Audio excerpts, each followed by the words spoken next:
Hello friend, अस्सलाम वालेकुम। My name is Imran और आज की वीडियो में मैं एटम बम के बारे में बात करूंगा। उसको बनाने के पीछे जो मिस्ट्री थी और उसको बनाने की दौड़ में कौन कौन शामिल था, उस पर मैं डिस्कस करूंगा। वैसे तो तारीख में कई किस्म के बम्स बने और इस्तेमाल हुए। शुरुआत में बारूद से बम बनाए जाते थे, उसके बाद उससे एडवांस बने जैसे कि RDX, TNT, डायनामाइट। पर जो चीज़ एटम बम को इतना ख़तरनाक बनाती है वो ये है कि इसको बनाने में जो थ्योरी और एक्सपेरिमेंट हैं वो हाईली साइंटिफिक हैं। एटम बम को बनाने के थ्योरी और साइंटिफिक रिसर्च जो है, जिसकी शाख जो है वो जाती है, वो फिज़िक्स की एक ब्रांच है जिसको क्वांटम फिज़िक्स कहते हैं।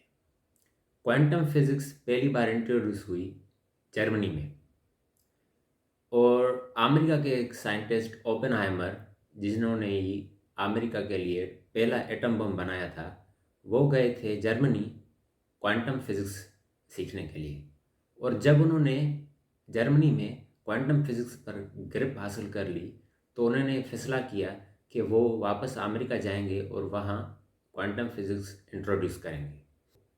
वहाँ पहले तो वो सिर्फ एक सिंगल शागिर्द को पढ़ाते थे, बट आहिस्ता आहिस्ता पूरा हाल भर जाता था। जैसे ही क्वांटम फिज़िक्स ने तरक्की की और साइंटिस्ट उसकी डीप में गए, तो फिर एक जो है एक्सपेरिमेंट हुआ जिसमें एटम्स के जो पार्टिकल्स थे एक दूसरे से अलग किया, जिससे एक बड़ा फिजन हुआ।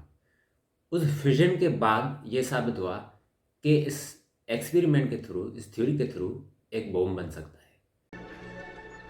During the process, extra neutrons boil off, which could be used to split other uranium atoms. Chain reaction. You're thinking what I'm thinking. You, me, every other physicist around the world who's seen the news. I'm just what? What are we all thinking? A bomb. Alvarez. A bomb. पर इतना बड़ा बम और dangerous बम जो atom bomb बनाया गया, ऐसा बन सकता है सिर्फ जर्मन्स के कुछ साइंटिस्ट और अब अमेरिका के साइंटिस्ट ओपेनहाइमर ही जानते थे। तो अगर ओपेनहाइमर और जर्मन साइंटिस्ट स्ट्रेट रेस में जाते और एटम बम बनाना शुरू करते, तो जर्मन्स पहले बना देते एटम बम, क्योंकि उनके पास जो है नॉलेज ओपेनहाइमर से बहुत ज़्यादा थी, इसलिए कि क्वांटम फिजिक्स शुरू ही वहाँ से हुई थी।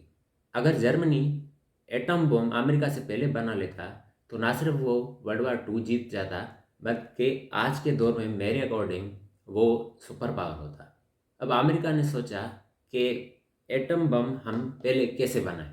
अब अमेरिका ने एक चाल चली, उन्होंने एंटीसेमिटिज्म को प्रोवोक किया जर्मनी के अंदर।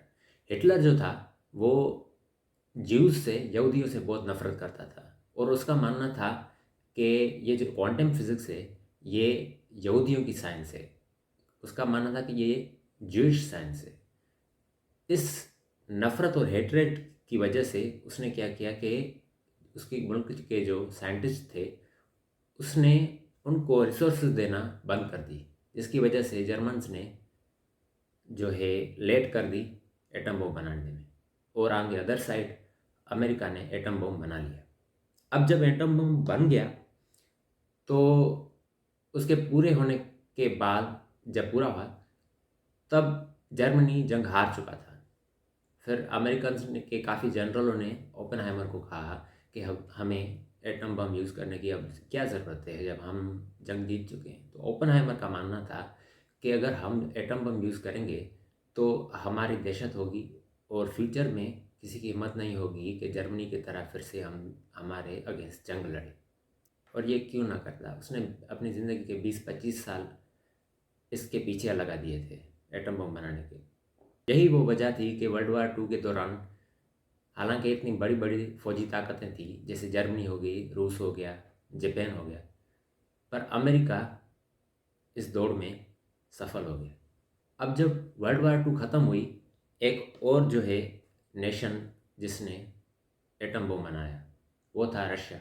कई तारीखदानों का मानना है कि रशिया ने जो एटम बम बनाया वो उनके कुछ जासूस थे, वो जो है अमेरिका के जो एटम बम बनाने का जो प्रोजेक्ट था जिसको मैनहट्टन प्रोजेक्ट कहते थे, वो एक सीक्रेट जगह पर रखा गया था। एक जगह थी ऐसी उन्होंने बनाई जहाँ उन्होंने साइंटिस्ट को रहने के लिए जगह दी। एक पूरा का पूरा शहर माने के बना दिया। वहाँ सैलून थे, वहाँ पार्क्स थे, स्कूल थे, हॉस्पिटल्स थी, और वो जगह बिल्कुल सीक्रेट थी। पर तारीखदारों का मानना है कि वहाँ रशियंस के जो कुछ जासूस थे वहाँ घुस आए थे और उन्होंने सारा जो है जान लिया कि एटम बम कैसे बनाते हैं, फिर उन्होंने बना लिया।